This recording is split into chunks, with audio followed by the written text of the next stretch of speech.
All right, well, let's get started if we can. Thank you all for being here.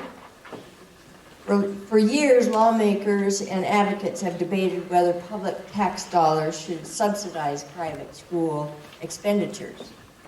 This legislature and governor have now said yes to a $50 million school voucher program that will drain funds from public schools and other public services and meets none of the governor's criteria for being fair, accountable, responsible, and transparent. Almost simultaneously, one of our panelists and I came up with the acronym for that. It's FART. The fight against vouchers was 20-1 in opposition, and I'm sure many of you were part of the phone calls and emails. 73 superintendents signed a letter in opposition, and during the week before the governor's decision, a record 22,000 Idahoans called the governor's office, and the vast majority asked him to veto HB 93. A Pandora's box has been opened with passage of this law. Our question for today, now what?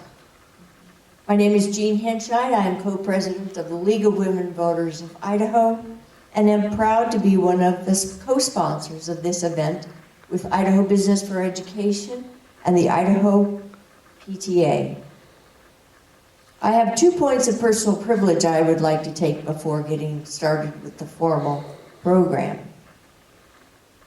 One, you each should have received a cookie.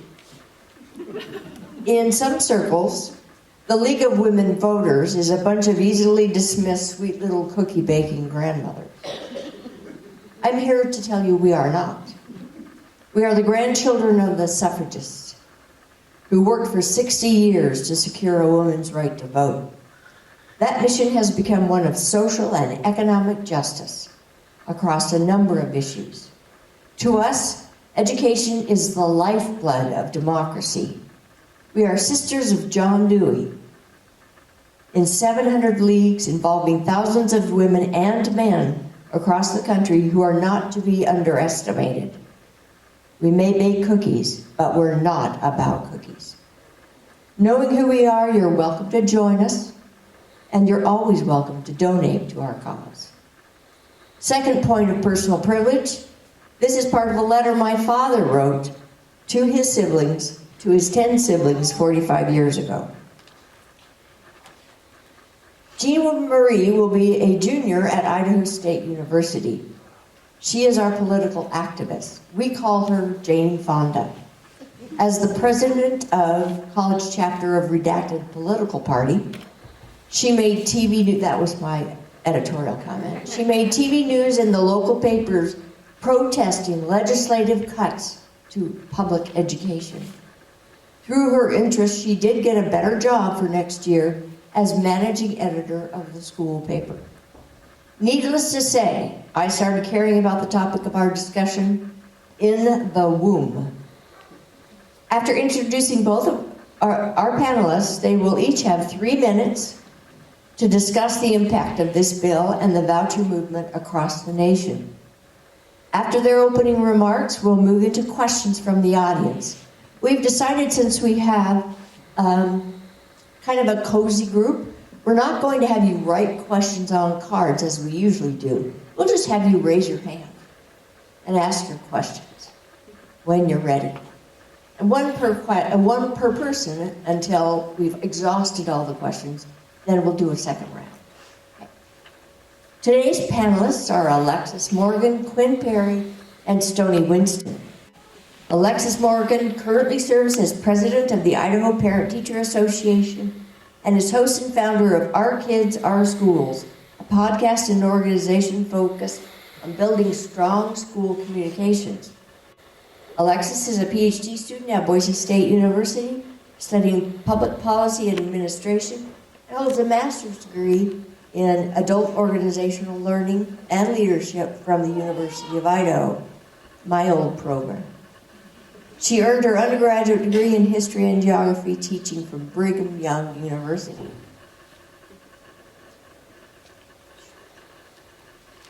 Quinn Perry is a deputy director for the Idaho Schools Boards Association, where she's worked for 6 years, chiefly as the association's legislative advisor and political strategist. She also authors model school policies for school boards and works with her team to develop strategic leadership skills for school board members. She's a Wyoming native and daughter of retired public servants in both public education and journalism. She received a BA from Boise State University in Communication and Public Relations and is a recipient of the Idaho Business Review's Accomplished Under 40. She's also known in the legislature as having 2 last names or 2 first names. Sometimes she's called Ms. Quinn and sometimes she's called Ms. Perry. I just remember QP. That's how I know who you are. Stoney Winston is superintendent of the Fruitland School District and president of the Idaho Superintendents Association's Region 3. He also served as superintendent of the Parma School District. Winston has been a teacher in Cambridge and Middleton. His administrative positions including assistant principal, athletic director, and principal and athletic director at Middleton and Parma, respectively. Stoney was raised in Cambridge and is an Air Force veteran who holds a bachelor's degree in education, a master's degree in educational leadership, and an educational specialist degree in educational leadership. We also are honored today to have 2 elected officials.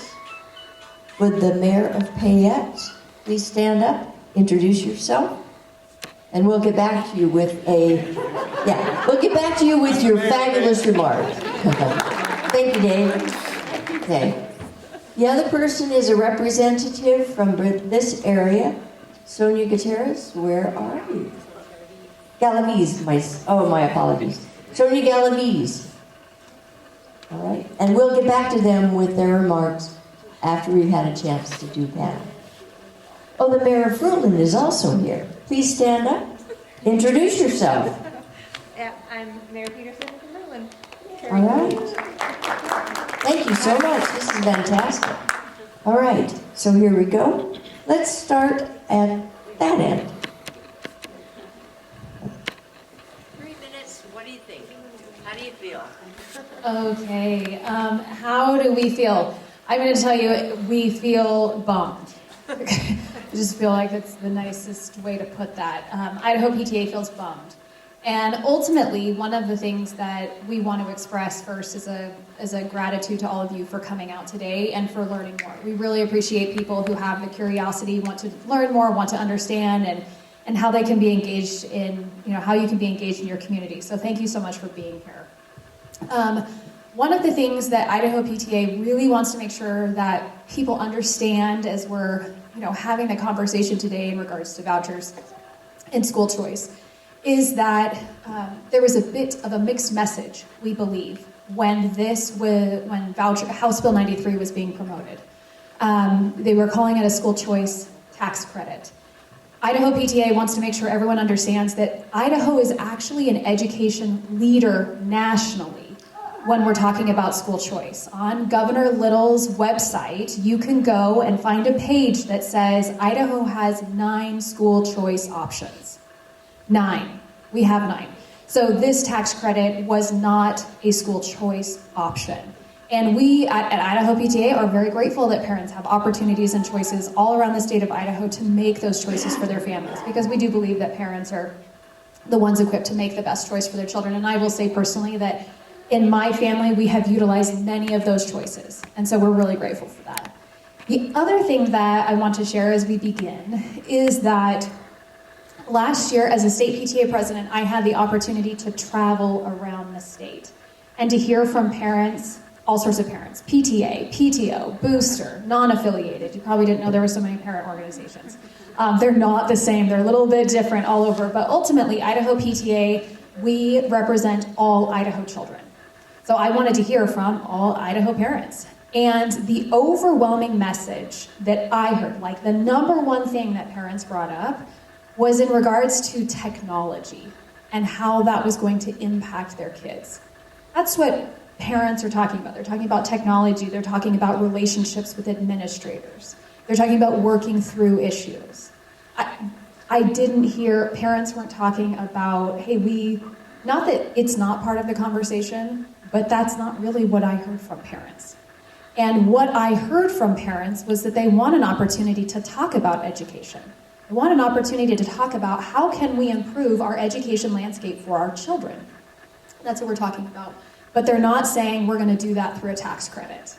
That's not the message that I heard from parents. So what Idaho PTA is requesting from our state leaders and from our local leaders is that when we talk about education, because we know that we need to, we want to be invited to the table. Parents want to be there. We want to be a part of the conversation, but we don't want it something that is like an agenda from a certain particular group of people that's outside of Idaho, that's coming in and telling us and trying to make us think that this is the best thing for our kids. That's not what parents want. We want to be at the table to have a conversation about what Idahoans want for our kids in education.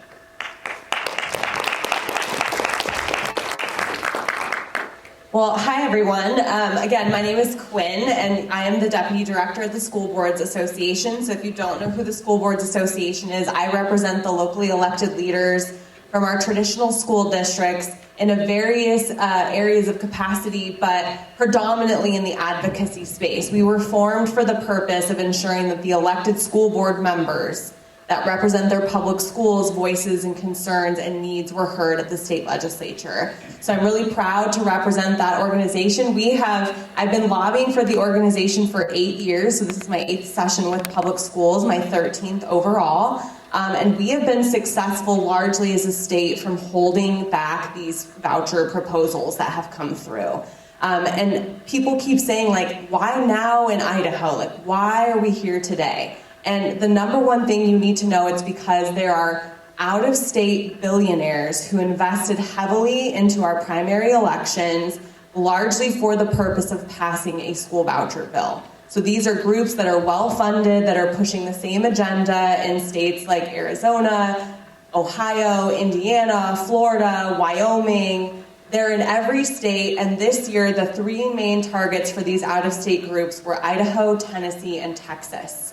And we have a lot in common with those other states because largely our state is very rural and they're not funding public education at the levels that we're able to have thriving public schools and communities. So when you ask why, the answer is simple, that this is somebody else's agenda being pushed onto Idahoans, even though Idahoans collectively agree that this is not a best use of our minimal financial resources in our state. So that's one thing you need to know. I've been doing public education advocacy for 8 years, as I said, and we have largely held it back. The other work that I do is really ensuring that we are having the strategic conversations about Idaho's budget and how we're making sure that those resources are being directed the right way and the right areas. So, for example, you may have heard that Idaho was last in education. When you hear that, that is because Idaho spends the least amount of money per student than any other state in the United States. But our students actually perform at middle of the road when compared to their peers in public schools across the country. So you hear a lot of rhetoric from elected leaders saying, like, we get the best bang for our buck because we spend the less on education and our students do quite well. And that is true. We have amazing, incredible, dedicated leaders like Stoney and like Alexis who are working every day in, day out to ensure that the needs of their students are met. But Idaho still has a long way to go in providing a uniform and thorough system of public free common schools, which is a task delegated in Idaho's constitution. For example, we have an approximately $80 million gap for our special education funding. Our school facilities, even though last year the biggest bill of the session was a school facilities bill, it did not go far enough. Little districts like Payette are not going to get enough to make meaningful investments into their school facilities. We are having a large teacher retention problem. So again, it's a retention problem. We have teachers who are leaving Idaho public schools to either go get better careers at a better paying price, or they're going across the Oregon, Washington, or Wyoming borders and receiving nearly double of what they're making to their peers back in Idaho. So we have real conversations that need to occur in the context of where public education is going. And this year, the legislature has largely spent only time on diverting money towards a school choice program and not on their public school needs. I can't point to a single bill floating through the legislature that's making its way in a meaningful effort that is providing dedicated ongoing resources to our public school students that serve a majority of Idaho families. 95% of families choose to go to a public school, whether that is a public traditional school or a public charter school, which again, we have vast amounts in Idaho. I'll just end by saying this. In addition to what Alexis rightfully pointed out as a misnomer in these proposals, is that you hear a lot of platitudes from people who are pushing these it's about school choice. And as Alexis pointed out, we already have vast school choice in Idaho. We now have almost the same amount of public charter schools as we do school districts in the state. There are magnet schools, there are virtual schools, there are all different kinds of school choice programs. We have the least regulations on homeschool than any other state in the United States. So parents have a lot of free choices to do that. The question in these proposals is who foots the bill for that choice. And we do not call them school choice proposals. You will not hear me use that rhetoric because the private schools continue to choose their students. And I have scoured hundreds of private school admissions policies that openly deny students with disabilities, students who don't have financial resources or needs, students who might have parents who don't align with the values of that school. So this is not about school choice. The private schools continue to choose. This now will divert money away from the most needed resources, public schools in the state, in order to benefit parents who already attend private school. So thanks for being here today.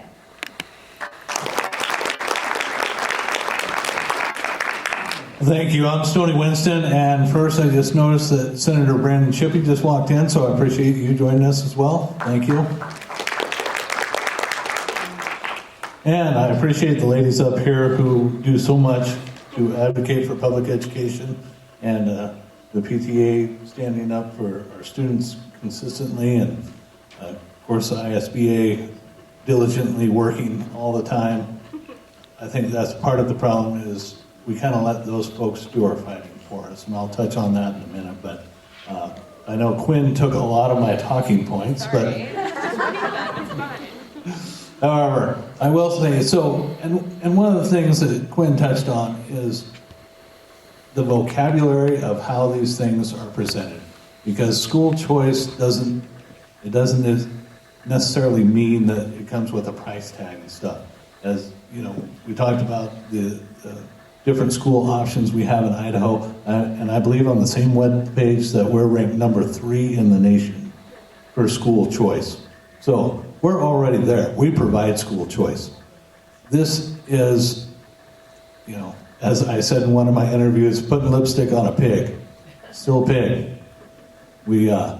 It's diverting public tax dollars, and once again, that's public tax dollars to private institutions.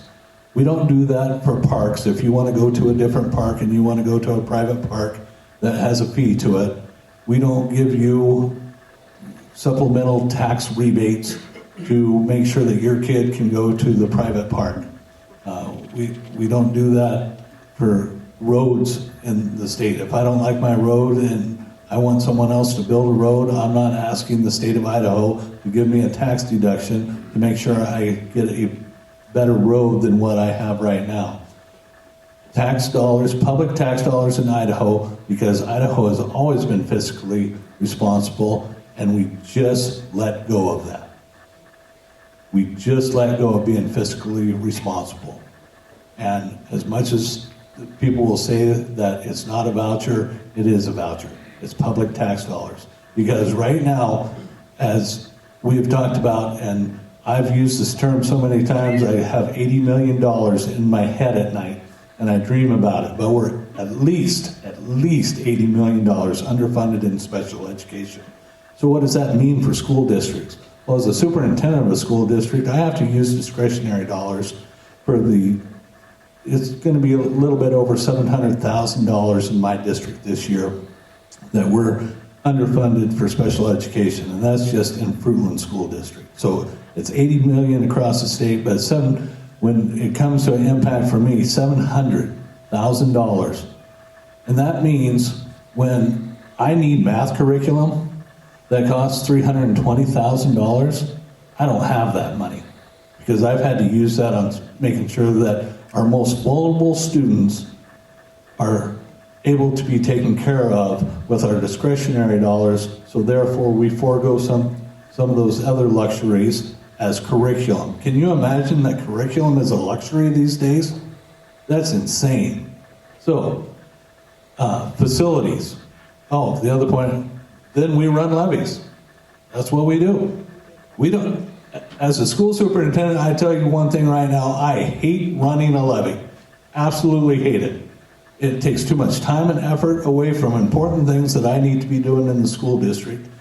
We don't want to run them. The legislature acts like, and I'm not saying everyone in the legislature, but there's a few select individuals in the legislature that want to talk to you as though we love running levies and that's all we want to do, and we just want to tax you to beyond belief.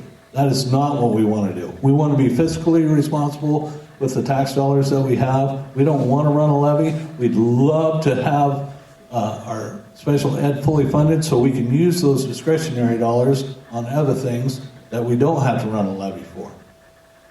So, school facilities, 1.2 billion we're still behind, even after House Bill 521 last year. 1.2 billion, that's with a B. So, it's just amazing that we prioritize, this session has prioritized making sure that we're taking public dollars to go to private institutions through the guise of a tax cut, but it is still funneling it to private education with really, and I would say little, but there's no real accountability to it whatsoever.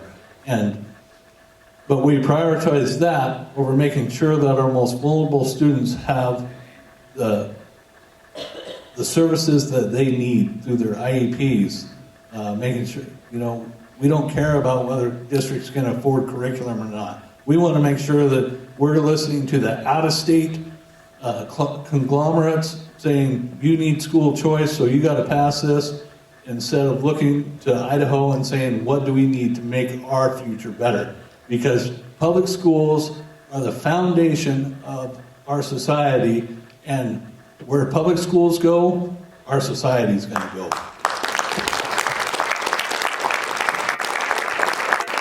And the last thing I'm going to say is I apologize. Because we've been complacent. I've been complacent myself. I haven't thrown enough effort into the fight. And I hope that for me and those like me in public education, I know we have these organizations that support us and they're fighting every day, but we ourselves as public educators have not all been putting in, and there's been some that have been doing a great deal, but there's so many of us that haven't. I hope that this is our Pearl Harbor moment, where we wake up and we see the danger, and we rally, and we support, and we find candidates that are going to support public education and the values of Idaho. Fantastic. It works. It's stunning what batteries will do, huh? So I don't want to miss an opportunity to have each of our honored guests in the seats to just give us a haiku about what this means to Idaho.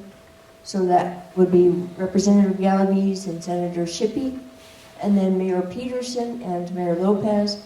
What does this mean for your school district, for your town?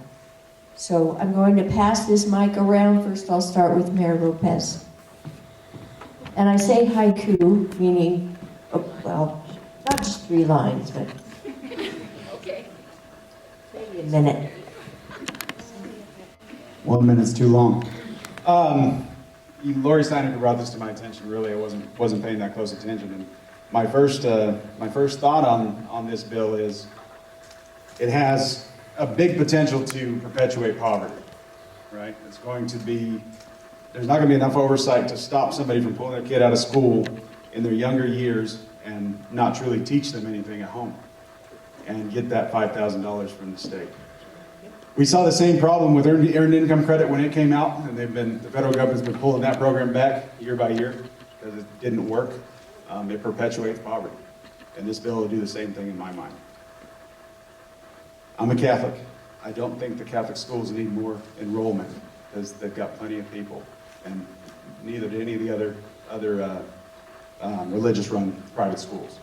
They have plenty of enrollment, and they're getting the money that they need to do their programs, either from the parishioners or from tuition payers. So I don't think the state needs to subsidize private education in that way. That's it. That's all I would say. I actually think this would be a perfect segue, not to Mayor Peterson yet, but to the arguments that Senator Shippey has made so eloquently about why he did not support this bill. So, Senator Shippey.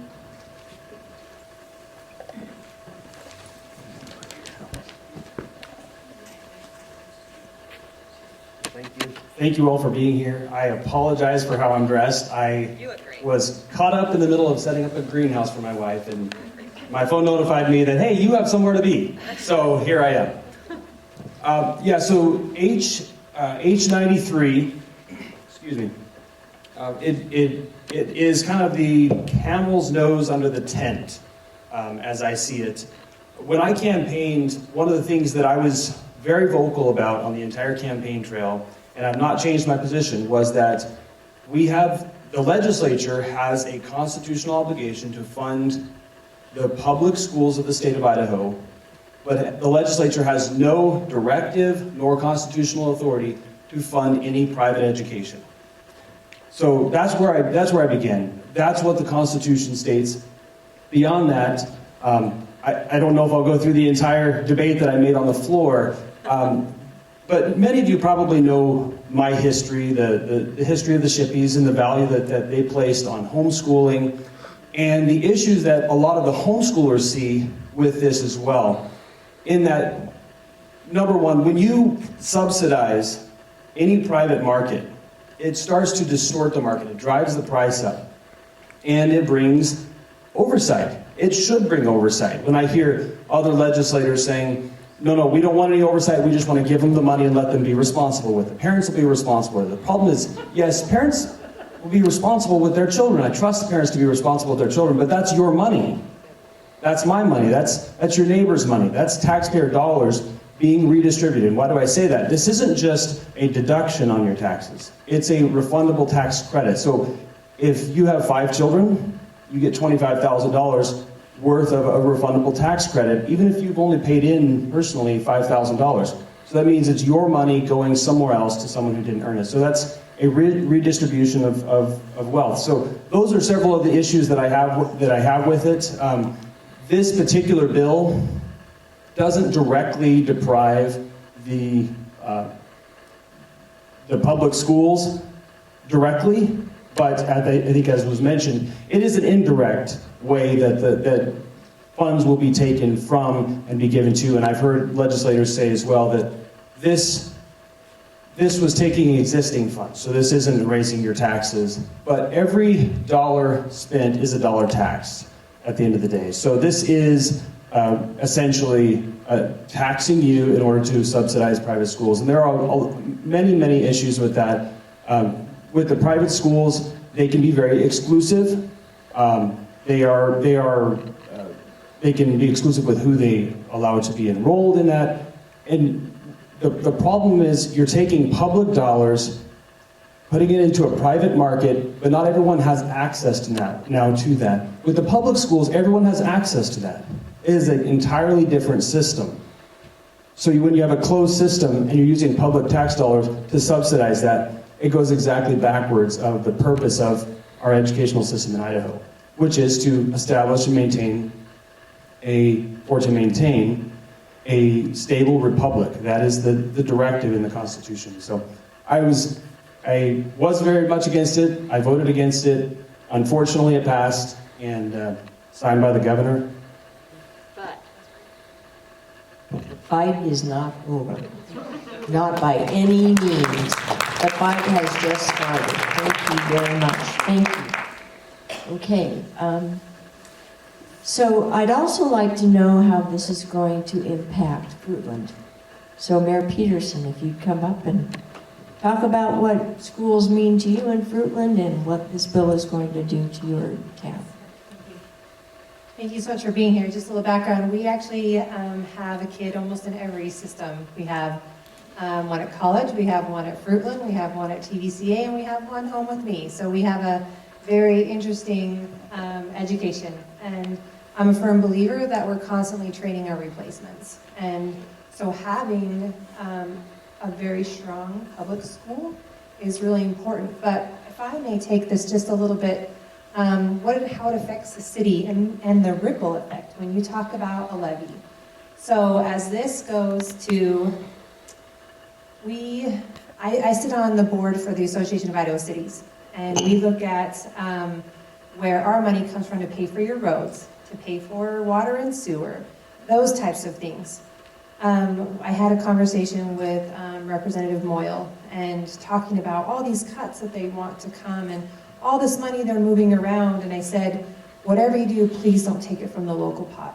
Don't take it from the cities, because we still have to fund water and we still have to fund sewer, and the city of Preston, right now, they need a $68 million infrastructure. Soda Springs needs $38 million infrastructure.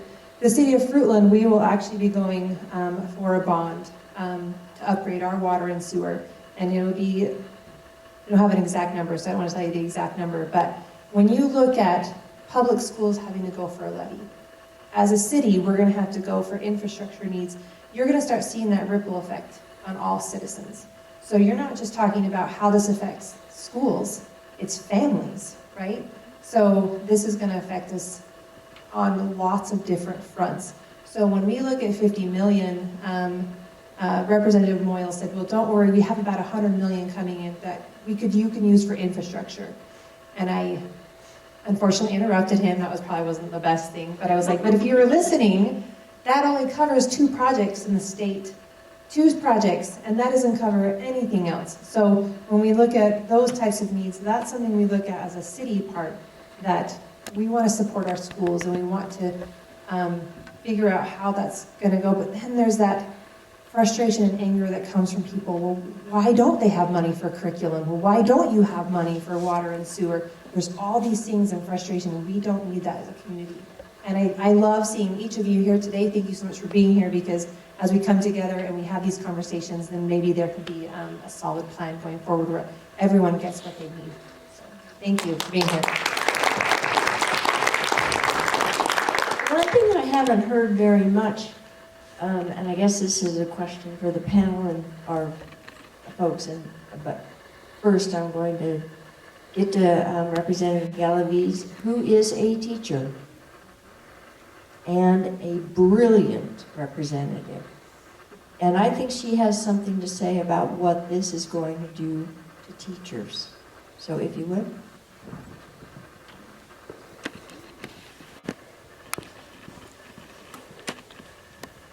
Hi, everyone. Thanks for the beautiful facility. I love being in a school. I'm a veteran school teacher. I've been teaching for 21 years, and while I'm in the legislature in that service, I miss my kids. So miss my students, miss my school. So being in a public school is warming to my heart. And I'm a rural Idaho kid. I grew up in the Silver Valley. I'm a daughter of a miner, and I have always had a heart for rural Idaho and our education that happens across the state. One thing, as we were watching House Bill 93 pick up traction and go through the State House, I approach everything as not only a policymaker, but a public educator, and I thought about the impact of schools. And the educators' voices that were in the room, not only in hearings, but in private conversations with their elected folks, they kept saying, this is going to impact schools, and we were accused of being hyperbolic, and it's only $50 million, right? It's just $50 million. But as to the senator's good point, the camel's nose under the tent, we know that they will be back next year asking for an expansion. And in less than 24 hours from the governor signing it, there was a Twitter post by Brandon Durst, and for those of you who don't know him, he's a former legislator, and now on his Twitter handle, he says he is a champion of voucher vultures and conflict entrepreneurs, like that's his tagline. And he said that he's going to be filing with the AG's office declaratory judgment to have the cap removed, because there has never been a first come, first serve tax credit. With the cap removed, if he's successful, we will go from 50 million to 350 million overnight. And he says, if I'm successful, this will be the first universal voucher. So we weren't kidding that the camel's nose in the tent will suddenly be a balloon request for multi-million dollars, and I don't know how anyone can say that that won't impact our school budgets. So it's already been talked about on the panel, the profound need that we have in public education. And I want to remind you that the $50 million going out, it is for less than 10% of the students in the entire state. In public schools, we serve your kids, all of your kids. Whoever walks through my classroom door, those are my babies. Those are an extension of my family for the school year, and I'll twist myself inside out to teach them, all of them. So when we look at what a ballooning budget request would do, I don't know how we don't talk about the facility needs. I don't know how we don't talk about the gap for special ed students. We have a legal obligation to serve our students who have special needs and have IEPs, so it comes out of operational budgets. And then once again, the budgets are balanced on the backs of taxpayers, forced to go for levies and bonds in these communities to be able to make up for it. It's up to us to say enough.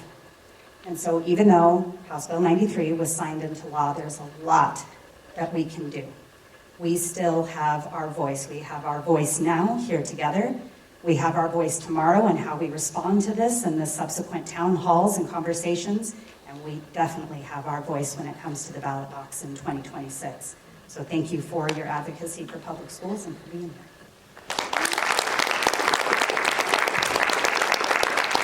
Thank you so much.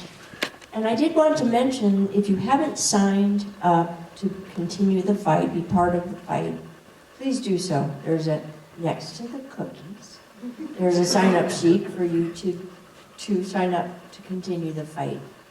The question I have is about property tax payers. I just haven't seen the hue and cry from property taxpayers about how angry they are that bonds and levies will become the gap filler for all of the money that's going to be sucked out of public schools. So when the year Mike Moyle became a representative, and he made the pledge that we would decrease taxes every year until we are the least taxed state in the country, he started that campaign, and the levies, the number of levies and bonds that were required in cities and school districts went exactly like that. The more he takes away, the more he is requiring property tax owners and cities and school districts to spend all of their time doing that. So when he comes on Idaho Reports or whatever and says, I'm a tax cut kind of guy. I'm a cookie maker, but I also call bullshit on that. That is so, the hypocrisy in that statement is just stunning to me. So I guess the question is, why aren't those property tax owners or property taxpayers angry? Because I just heard about this. I'm sorry to interrupt. Oh. Why should I have to pay for somebody else to send their child to a public school? That's been the question all along. The question was, why should I have to pay as a property tax owner? Yeah, my Right. children are grown. Right. Yeah, my grandchildren are grown. Right. I've got 2 great-grandchildren. If their parents want to send them to a private school, I will do what I can do to help them do that, but I don't expect anybody. I've never told my family that, oh, we'll get it from the state. Right, get it from the state, Yeah. right? I just wanted to, Quinn, go. I just wanted to mention that the property tax, people should be angry about this and how it will affect their property taxes. So in Wisconsin, Wisconsin has the longest running school privatization subsidy in the country. They were one of the first. Their property taxes in Wisconsin have soared up to $600 million more than they were having to run and rely on before the school privatization subsidies began.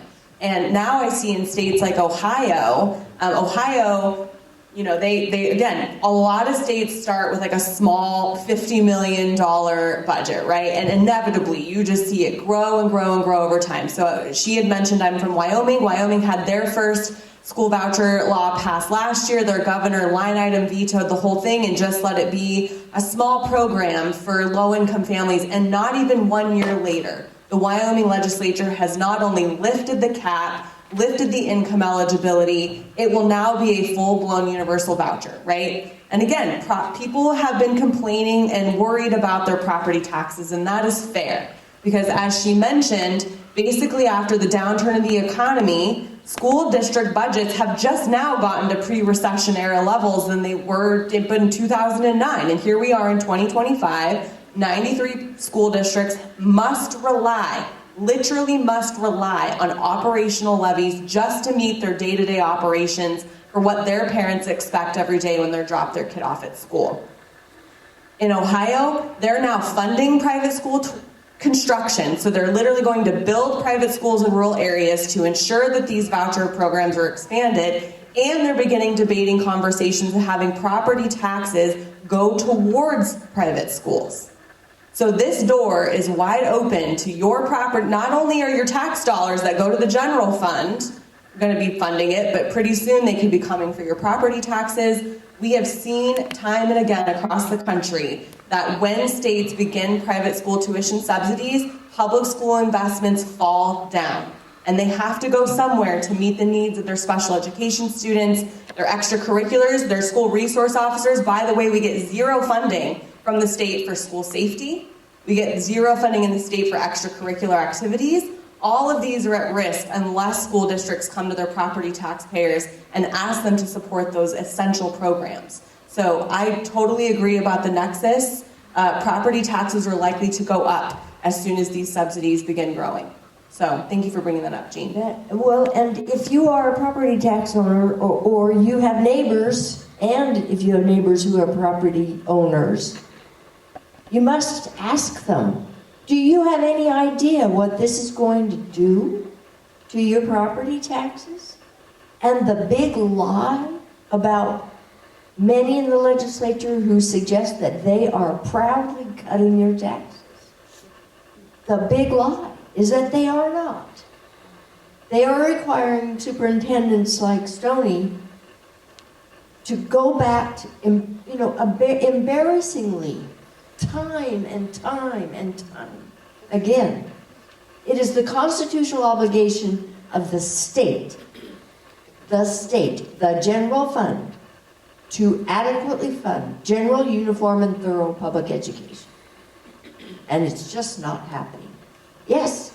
Obligation of the state to provide for this public education, isn't there a lawsuit here that school districts can sue the state for proper funding? Quinn, you have that answer here. It's a loaded question, but yeah. Yes. So there's actually a study that's about to be released from the legislature's watchdog called the Office of Performance Evaluation to see if Idaho is actually meeting that uniform and thorough standard of public free common schools. I have a feeling that report will not be welcomed by many in our legislature, which will be a conversation. But yeah, so the state actually was sued in 2005, and particularly for the lack of investment for our facilities. And the legislature created several programs after that lawsuit and basically said that the state was over-relying on borrowing or putting tax levies onto our citizens in order to fund public schools when that was their primary responsibility and duty as designed by the legislature. So the answer to your question is yes. I think there are conversations about the lack of uniform and thoroughness in a lawsuit. Wyoming, again, just to point back, they just this week had a judge rule that they're not funding their public education systems enough. Washington had a similar lawsuit years ago. I think it's possible that it will happen. I think you will see school leaders struggle to stick their neck out and be the ones to sue the state because there have been retributions against those of us who have advocated against these proposals before. So I think that we're all trying to begin a conversation around what next steps look like. I think my mic may have just died. I'm really loud though. Okay, there it came back on. But yeah, we're looking at that, but that would be not an easy lawsuit to conduct. But I think we can adequately say, and Stoney may want to weigh in next, which is we know that they're not funding our public schools in a uniform and thorough system, which is why you have to see school districts rely on the 2-year whim of the voters. I think the mic is dying. The 2-year whim of the voters in order to just meet their operational needs. So anyway, Stoney, you want to weigh in more on that? Yeah, I'll weigh in a little bit on that. The one thing too is, so when you think about a lawsuit, and as a public school official, we're trying to say, okay, what's the best use for our tax dollars? And that's always the question that we ask. Who pays for that lawsuit? That's just what angers me, is I, as a district leader, should not have to try to have a lawsuit go out to the state when it's the state's duty. We got to remember that word. Duty. It is their duty. It's not a suggestion. It is their duty in order. That's a directive, as Quinn just says. So what it's going to end up doing, though, is costing the taxpayers of Idaho more money to have a lawsuit. It shouldn't come to that. Our leaders need to wake up, and if they're not going to wake up, we need to wake up, and we need to wake up at the ballot box, and they need to be gone.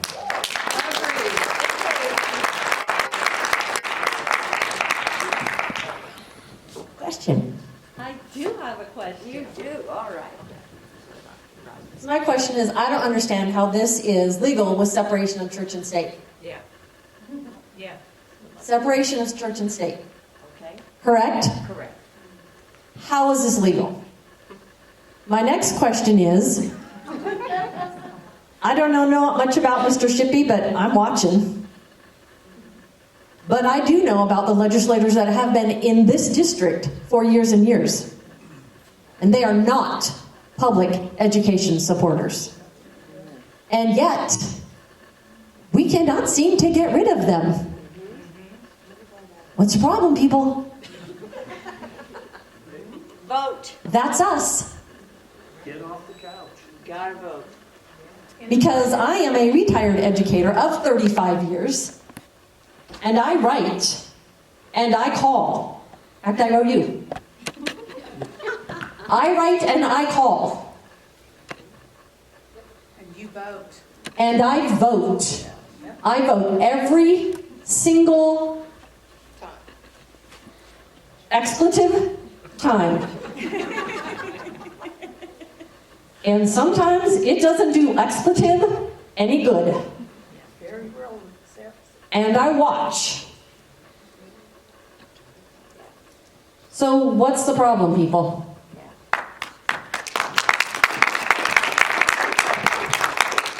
I'm really worried that the Blaine Amendment is no longer going to be a strategic approach to that. So Go ahead, Quinn.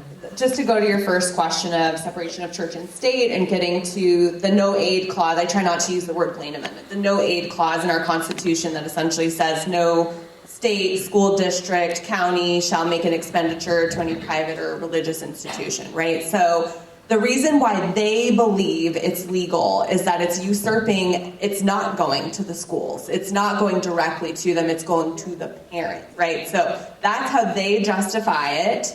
The Blaine Amendment or the no aid clause, the Supreme Court cases that a lot of people say, oh, those are moot or those are whatever, that doesn't matter, we can fund this now. What the Supreme Court said was, if you have a private school tuition subsidy, you cannot prohibit private religious schools from participating, right? But it did not compel states to go there. So in other words, when we created a school privatization subsidy, it has to also go to religious schools, right? So their justification and why it's legal is that it goes directly to the parent for them to be able to go turn around and use to that. I encourage anyone to go to the Idaho Education News opinion page to read a letter from the Catholic and Christian school superintendents from the Treasure Valley who openly say they know that money's coming directly to them. The Catholic schools literally raised their tuition the day that House Bill 93 was debated in the Senate. We see that across the country, as soon as these become eligible, they raise their tuition. And they were called on it in the hearing and said, well, we got to pay our teachers more too. So now they're doing it with your taxpayer dollars without any requirement that those teachers have background checks or certification standards. Yeah. And they vehemently opposed those regulations as we lobbied this bill through the session. And it should make you wonder why. You should ask yourself why. So thank you for that question. I don't know if anyone else has anything to add, but... Okay. Oh, there's a question. Question in the back. Here comes the microphone. Hello, my first introduction to everybody. I live in Payette, lived in Weiser for 15 years, and was Weiser Technology Director for a season. And my name is Sisto with a T. Hello, everybody. But first, I'd like to thank League of Women Voters. That's right. I actually pastored a church in Weiser for years, and I drink, cuss, and chew, and hang with those that do. So my apologies if that offends you. But I don't, you know. What I see happening is that with education, but first of all, League of Women Voters, to stay on point, I've had a church with women, and to be honest, I'm afraid of them. So keep doing what you're doing. If anybody can change somebody's mind, it's you.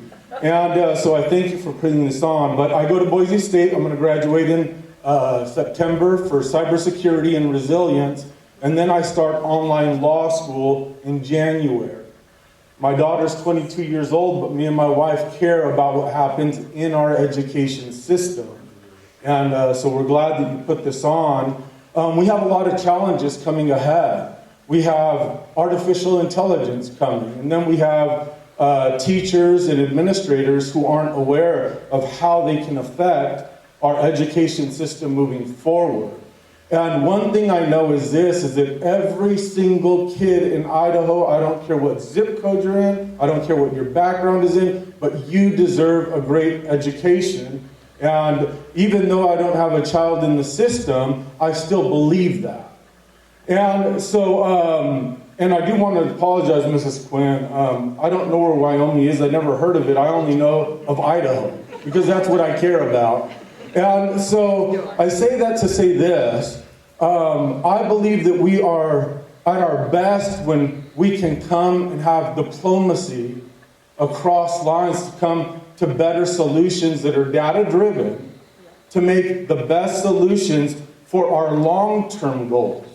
So my question to you would be is, what are we doing to have a long-term view to help benefit the kids of our cities, especially rural areas, to accomplish the goal of giving everybody a great education with the technology coming? And I thank you for coming. Listen. Alexis, tackle that. That was a really, really good question. So one of the things that I can say Idaho PTA is doing is that we are asking people, so a lot of times what happens, to your point about in regards to data, the Idaho Business for Education had a voucher research expert. He's been studying this for 20 years. He's a professor. Come to Idaho at their Legislative Academy and share with us regarding data on vouchers. And Stoney touched on this where he said, vouchers are anything, tax credit, ESA, anything that's going to divert public funds to a private school, that's a voucher. So that is a kind of a standard definition for researchers and experts in this field. So one of the things that I think is really interesting and that we're trying to do is help people make decisions like a scientist would. So instead of thinking like a preacher, a politician, or a prosecutor, which all of those categories are wonderful, they're all great people, okay? But a lot of times people in those categories have an idea of what they want. And then they go out and they grab data that supports their position. But when you think like a scientist, you ask a question. And you go out and you look for things that are going to help you understand that question. You go collect data. And then you look at the data and you ask yourself, what does the data tell me? And when we look at vouchers, just like this expert came in and was talking to all the people at the Capitol, the data shows that vouchers are no good for kids, for communities, for states, for schools. They're not good. That's what the data supports. So what we are doing at Idaho PTA are asking our members, we're asking community members to get curious, to be a learner, and to ask ourselves, what does the data show us in regards to this thing that we're curious about? So I met people here today, I've met people in other places, and I asked them, well, what brought you here? And they say, I was curious. I wanted to learn more. I wanted to understand about this thing. I was just someplace yesterday, and I was with a photographer, and she said, I don't really understand all the components of this thing. Can you help me understand? Yeah, let me tell you what the data says. And then you can make a decision. So one of the things that I like to tell people, and this is what Idaho PTA says too, is we're not going to tell you what to think. We're not going to tell you how to vote. That's not our right, it's not our responsibility, but we're going to help you be informed. And we're going to use that with data. So we're asking our community members to think like a scientist. Look at the data. What does the data tell you? Yes, again, very good question. I'm going to tackle, from an administrator standpoint with AI technology and Idaho's education. And I asked Representative Crane when I was meeting with him, and I asked him, what do you want Idaho education to look like in 10 years, in 20 years? It's like, I know that's probably a pretty good question because we don't think past this year. So I think that's one of the things is we're not thinking of how it's going to look down the road. And we need to start looking at that because then we can sell the fact that it is an investment in public schools. Now, when you talk about AI, one of the things as superintendent I look for is PD to bring into the district and such, and how to train our teachers to properly use that PD. Always going to be the most effective. Are we going to make sure that students are learning how to write and be critical thinkers without just plugging something into AI? Now, AI can be a resource in which the students can use, but we need to make sure that as teachers, as educators, we're trained on that, and we'll continue to do that.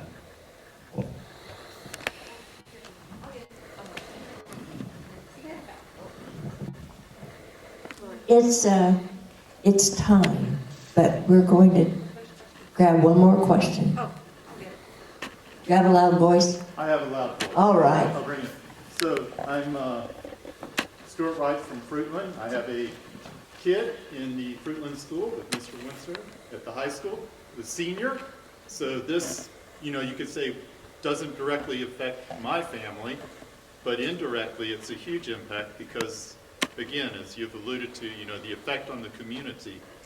And once a program gets in place, the government programs seem to stay in place. And this law now, I'm not a lawyer, but it seems to fly in the face of the Idaho Constitution in my opinion, clearly illegal. So is there any plans to challenge it legally, or what groups can we work with to challenge it before it gets in place? And I appreciate the legislators who are here, but I don't have a whole lot of faith that next session the legislature itself is going to have a holy cow, we screwed up moment. So that's all I'm asking. That's a really good question. So I want to repeat it just in case, if you didn't hear, it's like, what's the plan? Where do we go from here? And I think that is a lot of why many of you are here today. So the answer to your question is yes, we are looking at every viable option for what's next. But I am continuously reminded, so there are 34 states ahead of us on the school privatization subsidy, right? So, and it's not just red states, it's blue states, it's red states.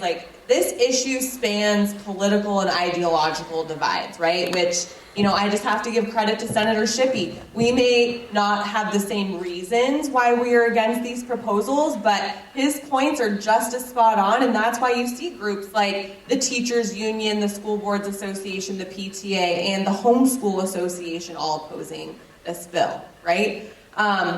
There has not really been a successful challenge to a private school tuition subsidy, except for on the grounds where it goes directly to a private school institution, right?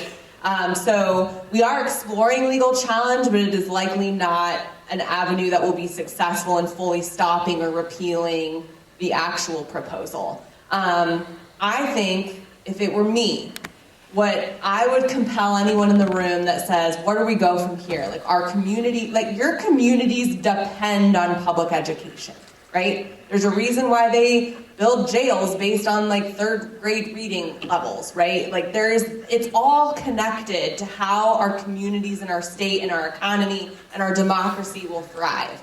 And I think what I would tell you is that the best thing you can do is run for office. So you back there, you had talked about it, you sound like someone who might want to run for office one day. Because where you're going to make the biggest change is you actually get people to turn out in the May election.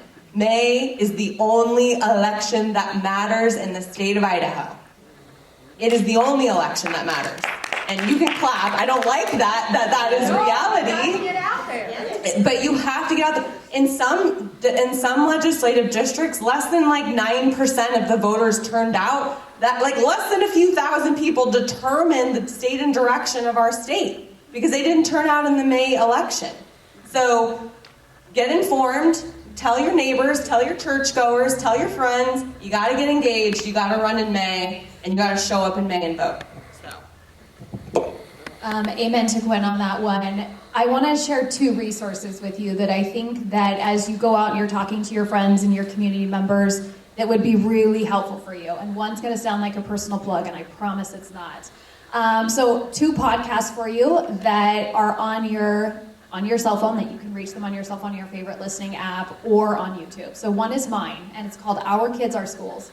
And it's the only podcast in Idaho that's focused on talking about our school communities. One of the things that people just really don't know and understand is how they work. What really does it mean when we're talking about bonds, levies, school communities, all those different things, who's involved in that? So that's one resource. The second is another podcast. It's called The Ranch Podcast. And Matt is a good friend of mine. He's the host of that. And Idaho PTA is sponsoring his podcast this year. He is meaning we're giving him space in our office to be able to be right next to the Capitol. And what we hope, and we are actually seeing, it's working, is that lawmakers are coming to the Ranch Podcast, and they are talking about their bills. And not just Matt, I've been on it, Quinn's been on it. We're talking, Stoney's been on it. Okay, it's great. And one of the things that Matt's doing, the purpose of the Ranch Podcast in particular, is to talk about all topics in Idaho. And he's talking with everyone. So people on the far left, people on the far right, and right down in the middle. So you can hear right from the benefit of your car, your home, your cell phone, exactly what's going on. So one of the things that I'm going to ask you to do is go look up the Our Kids, Our Schools podcast and go look up the Ranch Podcast. We're on social media, YouTube, and all your favorite listening apps, and share with your friends, because those are great resources to help people become informed so then they can make those decisions that are hopefully going to help our communities. We are. Add one more thing is that Okay. there's a sign-up sheet. If you didn't sign in, because I think we're going to see a lot more of these types of conversations happening on a larger scale. So sign up. If you want to bring us back out here, I will drive out to Weiser, Fruitland, Payette, wherever you want to have these community conversations because your public schools are at risk. So thank you for being here. If you do sign up, you will get information about resources, so you can become informed. And you, of course, League of Women Voters is a great source, but so is Idaho PTA, so is the School Boards Association, the Administrators Association, the Idaho Education Association. There's all kinds of places you can go to, and you'll get that kind of information if you sign up. So, there is safety in numbers. We're going to get the numbers out, and we're building a strategy for getting everyone involved in sticking something under the nose of somebody to say, will you pledge to help us fight this, continue to fight this? So get out your clipboards. We have work to do. Thank you, everyone. If I could, real quick, I just want to again thank our public officials that come out. Even though we may not agree on every vote that you do, the fact that you come to these places and are willing to be present and hear the people means a whole lot and very much appreciated.